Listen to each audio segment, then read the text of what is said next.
Hello बच्चों, welcome आप सभी लोगों का हमारे यूट्यूब चैनल पे। और आज की इस वीडियो में हम करेंगे इस केस स्टडी को जो 2026 में अपीयर हुई थी। मतलब जो 17 फरवरी वाले दिन जो बोर्ड का एग्जामिनेशन हुआ था क्लास 10th वाले बच्चों का, ये केस स्टडी उसमें देखने के लिए मिली थी। तो अब हम इस केस स्टडी को सोल्व करेंगे और देखते हैं कि इस केस स्टडी को हम कैसे सोल्व कर सकते हैं। तो भाई सबसे पहले ना हम इस क्वेश्चन को रीड कर लेते हैं। अगर हमें कोई भी क्वेश्चन सोल्व करना है तो सबसे पहले हमें उतना ही अच्छे तरीके से उसे रीड करना होगा। तो अगर हम इसे रीड करते हैं तो देखो ये तो एक फिगर है। फिगर को हम बाद में देखेंगे, पहले हम थोड़ा सा समरी ले लेते हैं। क्या कहता है, observe the map of Jaipur city. ये उसने जयपुर सिटी का मैप बनाया है। Placed on a Cartesian plane, एक कार्टेशियन प्लेन बना दिया उसने जयपुर सिटी के ऊपर। Taking Rambagh places as origin. अब ये जो ये पोजीशन है ना बच्चों, ये पोजीशन है रामबाग की, रामबाग। ठीक है, ये कहता है कि जो रामबाग है वो ओरिजिन पे है। Places as origin and the location of some places are given below. फिर कहता है कि ये जो कुछ पोजीशन है ना वो नीचे गिवन है। जैसे कि पॉइंट ए है, पॉइंट ए का है, ये रहा पॉइंट ए। पॉइंट ए के अगर मैं बात करूं तो इसकी ना ये -4 और 2 कोऑर्डिनेट्स हैं। और पॉइंट ए जो है वो राजस्थान हाई कोर्ट को लोकेट करता है। ठीक है, पॉइंट बी जो है, पॉइंट बी कहाँ है बच्चों, ये रहा पॉइंट बी। पॉइंट बी के अगर हम कोऑर्डिनेट्स देखते हैं, पॉइंट बी के कोऑर्डिनेट्स देखते हैं तो ये है 4 और -4। और ये किसको रिप्रेजेंट करता है, ये बिरला मंदिर को रिप्रेजेंट करता है। आगे बोलता है पॉइंट सी कहाँ पर है, पॉइंट सी ये रहा। पॉइंट सी के कोऑर्डिनेट्स क्या है, पॉइंट सी के कोऑर्डिनेट्स है 4 और 3। और ये किसको रिप्रेजेंट करता है, ये करता है हीराबाग को। ठीक है, and after that point D represent करता है अमर जवान ज्योति को। और उसके जो कोऑर्डिनेट्स हैं -5 एंड -2 है। तो इसके -5 और -2। ठीक है, इतनी बात उसने हमें गिवन है। अब अगर हम देखते हैं इस क्वेश्चन को सोल्व करते हैं, कहता है बेस्ड ऑन द अबव, इस डाटा के अबव पे answer the following question. In questions का आंसर दीजिए। अब बच्चों जो केस स्टडी होती है वो 4 नंबर में आती है हमारी, है ना। एग्जामिनेशन में 4 मार्क्स में आती है। तो 4 मार्क्स में आती है तो ये वाला क्वेश्चन आपका 1 मार्क्स में आया हुआ था, ये वाला क्वेश्चन 1 मार्क्स में आया हुआ था, ये वाला क्वेश्चन 2 मार्क्स में, और ये वाला क्वेश्चन भी 2 मार्क्स में। और इन दोनों में से कोई सा आपको एक करना था, और ये आपको कंपलसरी करने ही करने थे। ठीक है, चलिए अब ना हम इस क्वेश्चन को सोल्व करते हैं। क्या कहता है कि advocate Rihana stays at Hirabagh. कहते हैं कि जो एडवोकेट रिहाना है ना, यहाँ पे हीराबाग में रहती है वो। कहता है how much distance she has to cover daily to go to the court and coming back home. कहता है कि ये जो हीराबाग है, यहाँ पे रिहाना रहती हैं, जो एडवोकेट है, जो वकील हैं, वो क्या करती हैं, वो कोर्ट तक डेली जाती हैं, कोर्ट से वापस आती हैं। तो कितना डिस्टेंस इसमें कवर करती हैं। ठीक है बच्चों, पहले क्वेश्चन में हमें ये बताना है। सेकंड कहते हैं कि there is a crossing on X axis. कह रहा है कि इस एक्स एक्सिस पर कहीं पे ना क्रॉसिंग है, व्हिच डिवाइड्स एडी। अब एडी तो पॉइंट ये है, मतलब यहां पे होगी वो क्रॉसिंग। ठीक है, कहते हैं एडी इन सर्टेन रेशियो, कुछ रेशियो में डिवाइड कर देती है। फाइंड द रेशियो, केवल रेशियो बता दो, एक्स एक्सिस का वो पॉइंट भी मत बताओ, बस रेशियो बता दो। ठीक है, आगे बोलता है इस बिरला मंदिर इक्विडिस्टेंट फ्रॉम हीराबाग। कहते हैं कि बिरला मंदिर कहां पर है बच्चों, ये रहा बिरला मंदिर। कहते हैं कि क्या बिरला मंदिर हीराबाग और अमर जवान ज्योति से, अमर जवान ज्योति और हीराबाग, मतलब वो ये कह रहा है कि इन दो पॉइंट के बीच और इन दो पॉइंट के बीच क्या इक्वल है, क्या इक्विडिस्टेंट है दोनों से। तो वो हमें चेक करके बताना है एंड जस्टिफाई योर आंसर। और हमें अपना आंसर को जस्टिफाई करना है using section formula. Show that points A O B, A O B कौन से बच्चों, A O B. we have to show that, या we have to show that points A O B are not collinear। हमें ये prove करना है कि A O B collinear नहीं है, नॉट कोलिनियर है ना। तो भाई अब आते हैं हम अपने फर्स्ट वाले पार्ट में। ठीक है, मैं एक बार ये देख लेता हूँ कि आपको सब अच्छे से शो हो रहा है, बिल्कुल बढ़िया। देखो अगर हम क्वेश्चन 1 पे आते हैं तो advocate Rehana stays at Hirabagh. अब हीराबाग से लेके वो राजस्थान हाई कोर्ट तक डेली जाती है, फिर वापस आती है। मैं कहूँ कि भैया मैं कहने लगूँ कि भैया देखो जितनी ये डिस्टेंस से कवर करेगी उतनी ही डिस्टेंस ये वापस आएगी। तो जितनी ये डिस्टेंस कवर करेगी उसमें 2 की मल्टीप्लाई कर देंगे तो हमें टोटल डिस्टेंस पता चल जाएगी, जाने में कितनी डिस्टेंस और आने में कितनी डिस्टेंस, है ना। ठीक है, तो हम क्या करते हैं कि डिस्टेंस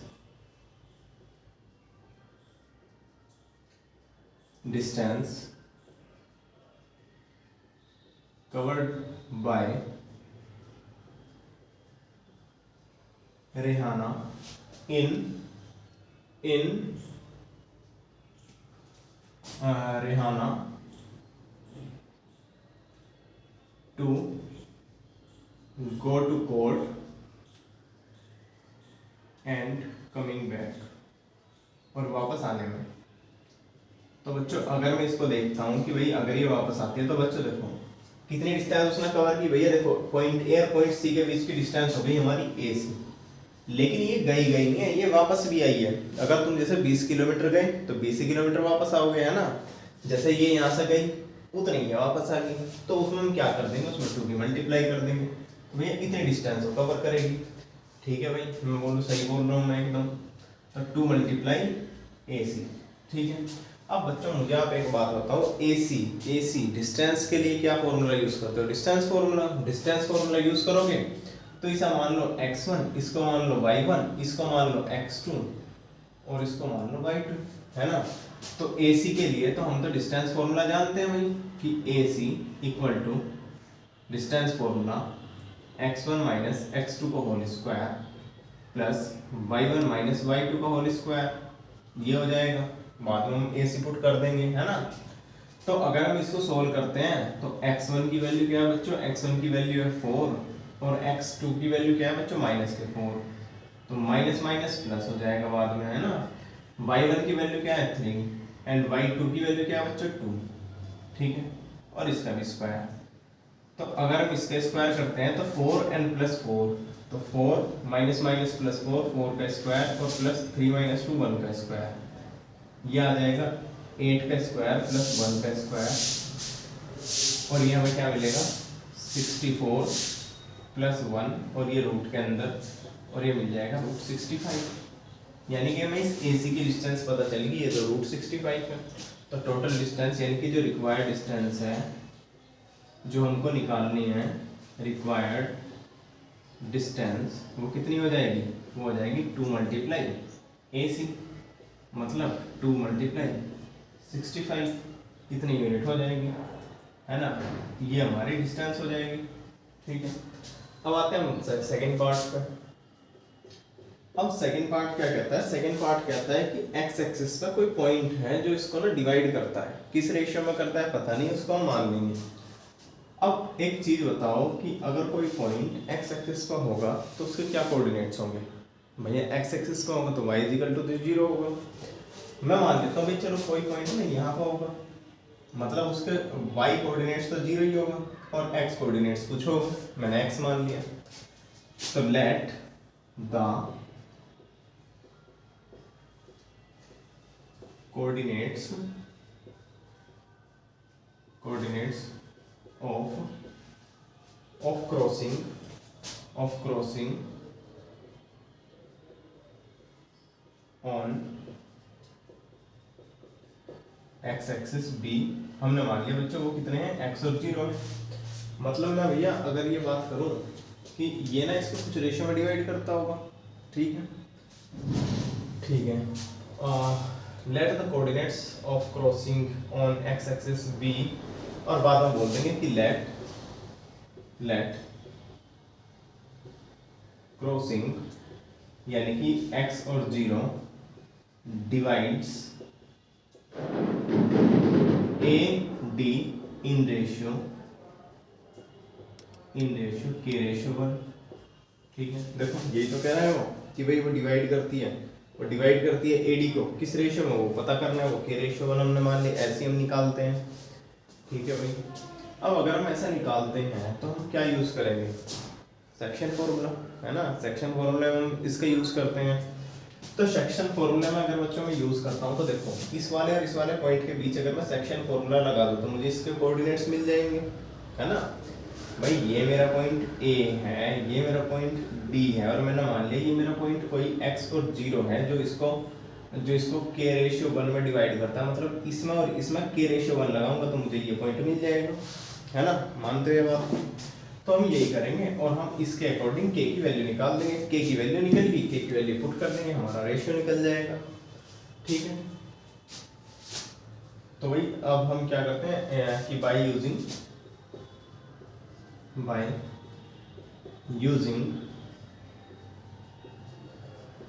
सेक्शन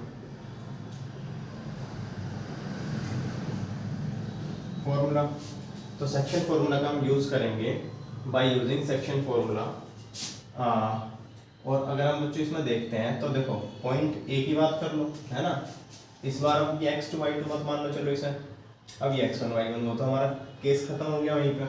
अब इसको मान लो x1 y1 x2 y2 ऐसा मान लिया हमने, और k रेशियो 1 में करता है, यानी कि हम मान लेंगे कि लेट या यहाँ पे लिख लो, है ना, ये तो यहाँ पे भी राइट कर सकते हैं कि पॉइंट a माइनस के 4 and 2 इसको हमने बच्चों मान लिया x1 and y1, और पॉइंट हमारा जो d है जो है माइनस के 5 माइनस के 2, late assume x2 and y2, ठीक है। And that is simple, if we take k ratio 1 then we have to use value of m1 and m2, m1 equals to k and m2 is equal to 1, तो m1 is equal to k and m2 is equal to 1, ठीक है। अब section formula use कर देते हैं। भाई अगर मैं सेक्शन फॉर्मूला यूज करूंगा तो मुझे किसके कोऑर्डिनेट्स मिलेंगे भैया, x और 0 के कोऑर्डिनेट्स मिलेंगे। कैसे मिलेंगे, जब मैं सेक्शन फॉर्मूला लगा दूंगा, किस में लगा दूंगा, a और d में लगा दूंगा, मतलब इन दोनों पॉइंट में लगा दूंगा।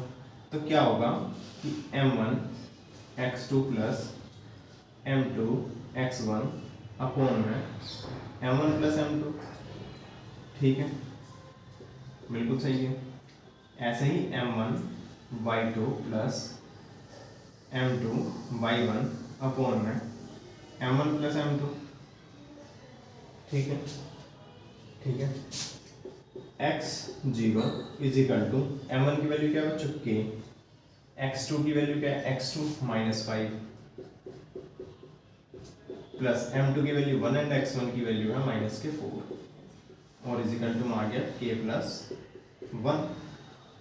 अगर हम यहाँ से देखते हैं m1 की वैल्यू फिर से k, y2 की वैल्यू है बच्चों, y2 की वैल्यू है माइनस के 2 प्लस m2 की वैल्यू 1 इंटू y1 की वैल्यू है 2 और अपॉन में k प्लस 1, ठीक है।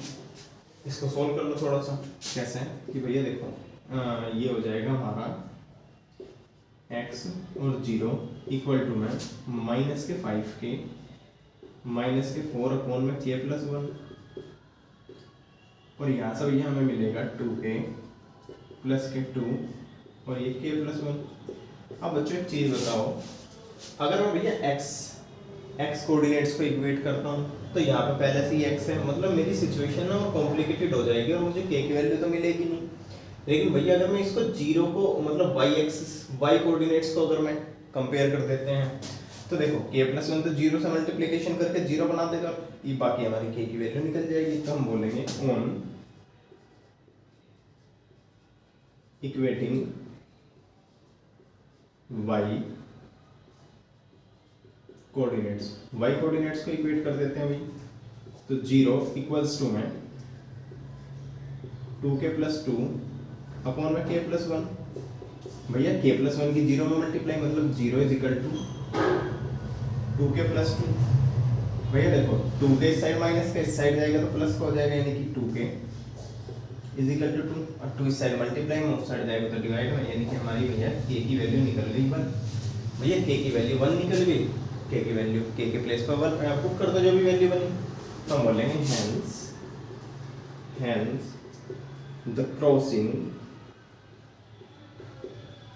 the crossing divides AD in ratio 1:1। अब इस हम एक चीज और समझे, लिखना तो हमें है नहीं लेकिन हम समझ तो सकते हैं। क्या समझे कि भैया जो हमारा ये क्रॉसिंग है ना, ये मिड पॉइंट है AD का, समझे बच्चों, ये AD का मिड पॉइंट है, तभी तो ये 1:1 में डिवाइड कर रहा है। इतनी चीज समझो। एक बार थर्ड क्वेश्चन को रीड करो, क्योंकि थर्ड क्वेश्चन में ना हमें थोड़ी सी ज़्यादा ब्रेनस्टॉर्मिंग करनी है, और इसलिए क्वेश्चन नंबर 3 को एक बार ध्यान से पढ़ने की आप कोशिश करो, ठीक है। चलो, उम्मीद है यहाँ तक आपको समझ में आया होगा। अब आते हैं क्वेश्चन नंबर 3 पे। अब थर्ड के ए और बी पार्ट में से एक करना है, मैं आपको दोनों करके दिखाता हूँ, है ना, किस तरीके से हम इसको अप्रोच करना चाहिए। तो थर्ड का जो ए पार्ट है, थर्ड के ए पार्ट को अगर हम अप्रोच करते हैं तो देखो क्या कहता है कि बिरला मंदिर इक्विडिस्टेंट है क्या हीरा बाग और अमर जवान ज्योति से। कह रहा है कि जो बिरला मंदिर है ये हीरा बाग और अमर जवान ज्योति से इक्वल है क्या, है ना। अब कैसे बताएं, मतलब लैंग्वेज हम थोड़ी बड़ी कर देंगे इस तरीके से, है ना। लेकिन अगर मुझे शॉर्ट लैंग्वेज यूज करनी है और एक्यूरेट करनी है तो मैं ऐसा करूंगा कि फॉर, बस इतना राइट कर दो बस, फॉर चेकिंग इक्विडिस्टेंट, है ना। या तो ये राइट कर दो, वरना अगर तुम्हें बिल्कुल ही मतलब स्टैंडर्ड प्रोटोकॉल को फॉलो करना है तो ना आप ये राइट कर सकते हो कि इफ, अब ना इतने बड़े बड़े नाम आपको राइट करने की जरूरत नहीं है, ये बिरला मंदिर, हीरा बाग, अमर जवान ज्योति, भाई इनके पॉइंट्स राइट कर दो ना। बिरला मंदिर का पॉइंट क्या है, बी, बी। हीरा बाग का पॉइंट क्या है, सी। अमर जवान ज्योति का पॉइंट क्या है, डी। और वो कह रहा है कि चेक करके बताओ ये बिरला मंदिर इक्विडिस्टेंट है क्या सी और डी से। तो if point B is equidistant from points C and D, अगर ये C और D से इक्विडिस्टेंट हुआ तो बच्चों क्या होगा भैया, BC is equal to BD होगा, है ना। भाई जितनी डिस्टेंस ये बनेगी उतनी डिस्टेंस ये बनेगी। भैया BC वैल्यू निकालूंगा और BD की भी वैल्यू निकालूंगा, इक्विडिस्टेंस है। लेकिन बच्चों एक चीज बताओ, दोनों साइड स्क्वायर रूट है ना।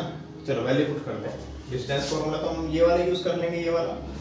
अब अगर इन दोनों पॉइंट के लिए जाता हूँ तो भैया x1 y1 ये ना, x2 y2 ये ना, ठीक है। देखो 4 - 4 और y1 की वैल्यू अगर देखते हैं बच्चों 3 - 4 यानी कि 3 प्लस के 4 का स्क्वायर, सही है।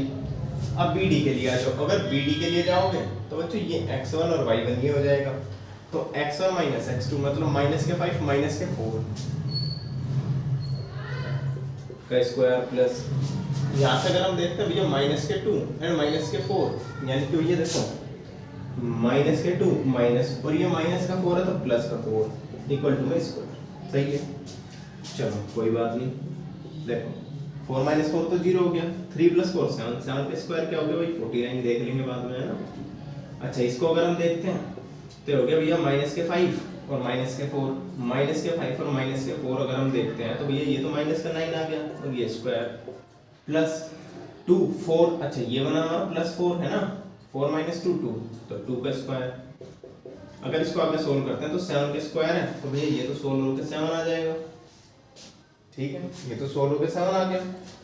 अच्छा अगर हम इसको देखते हैं तो भैया 9 का स्क्वायर तो 81 होता है और 2 का स्क्वायर 4 होता है और ये हो गया रूट के अंदर, मतलब 7 जो होता है क्या वो √85 इक्वल होता है, बिल्कुल भी नहीं भाई, ये तो इम्पॉसिबल है। तो हम बोलेंगे कि हेंस कि पॉइंट, है ना। अब आप राइट कर सकते हो कि क्या, यहाँ से राइट कर देना कि hence Birla Mandir is not equidistance, hence Birla Mandir is not equidistant from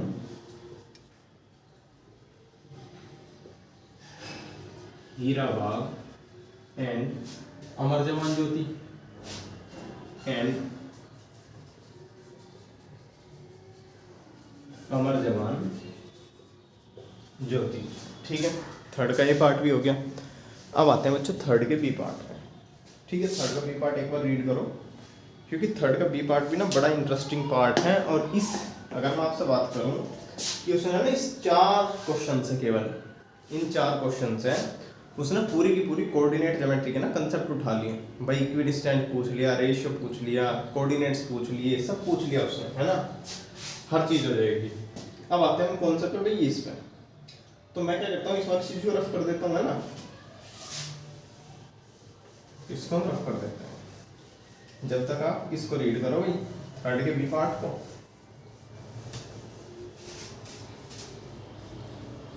देखो अगर अब आप ना थर्ड का बी पार्ट रीड करते हो तो थर्ड के बी पार्ट को क्या कहता है, थर्ड का बी पार्ट कहता है कि सेक्शन फॉर्मूला का यूज करके पॉइंट ए और बी जो है वो कोलिनियर दिखाओ, मतलब नॉट कोलिनियर है ये दिखाओ।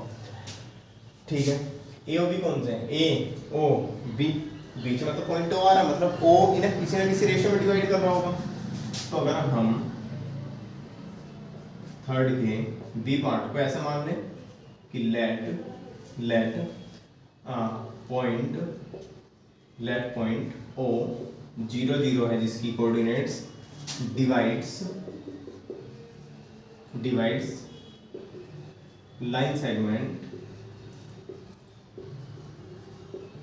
सेगमेंट कौन से बच्चों को, ए बी को, है ना, ए बी इन रेशियो के रेशियो 1। अब बच्चा क्या होता है कि पता है हमें सेक्शन फॉर्मूले का यूज करके हम कोलिनियर कैसे दिखाते हैं। हमने एक रेशियो मान लेते हैं कि भाई एक पॉइंट बीच में होगा, अगर कोलिनियर होंगे मतलब 3 पॉइंट एक ही लाइन में होंगे।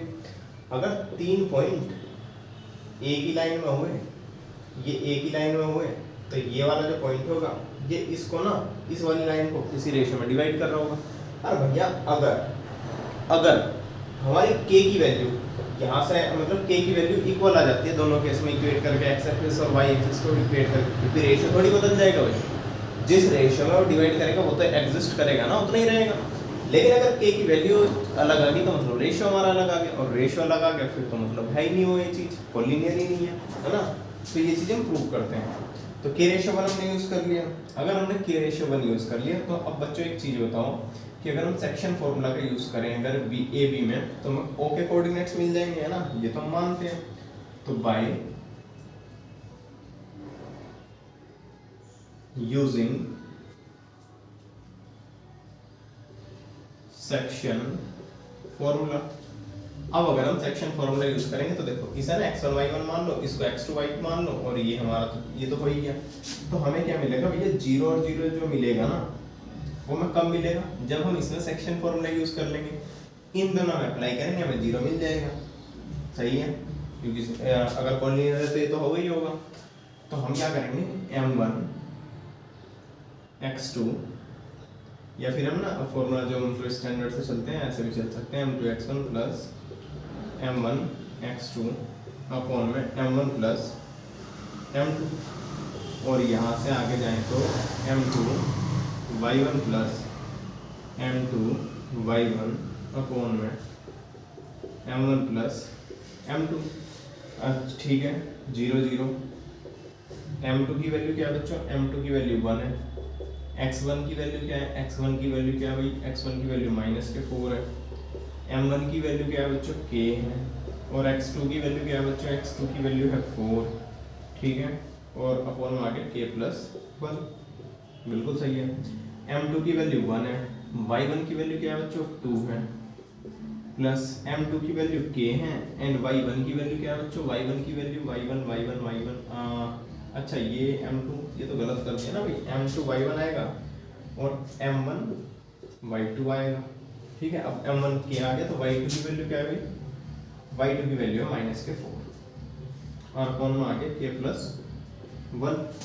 ठीक है, और ये भी हो गया, यानी कि 0 और 0 इक्वल टू है, ये आ गया भैया देखो -4 की मल्टीप्लाई इसमें तो 4 माइनस का, और ये आ गया 4k अपॉन में आ गया k plus 1।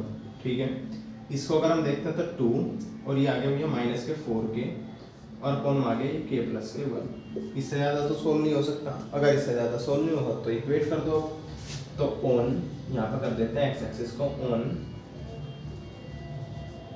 Equating x coordinates, और यहाँ पर कर देते हैं y को on equating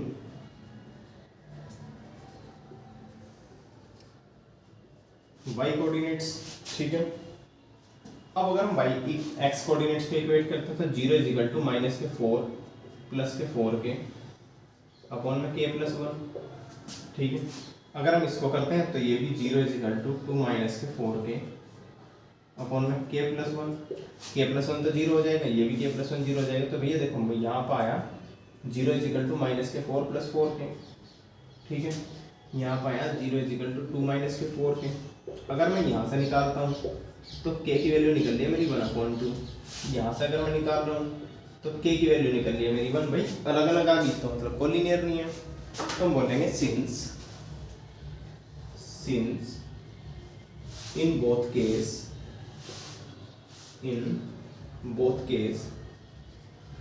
value of k is not same, मतलब वो सेम नहीं है, तो so points A, O and B are not collinear. तो हम ये प्रूव कर देंगे कि भाई ये जो पॉइंट्स हैं कोलिनियर नहीं है, ठीक है। तो एक केस स्टडी भी हमारी फिनिश हुई। उम्मीद है आपको समझ में आई होगी। बढ़िया केस स्टडी थी बिल्कुल। पूरा का पूरा उसने ना कोऑर्डिनेट्स ज्योमेट्री को ही पूरा रिवाइज करा दिया, पूरा का पूरा कोऑर्डिनेट्स ज्योमेट्री इसमें उठा कर लिया। बड़ी बढ़िया क्वेश्चन था, बड़ी, है ना।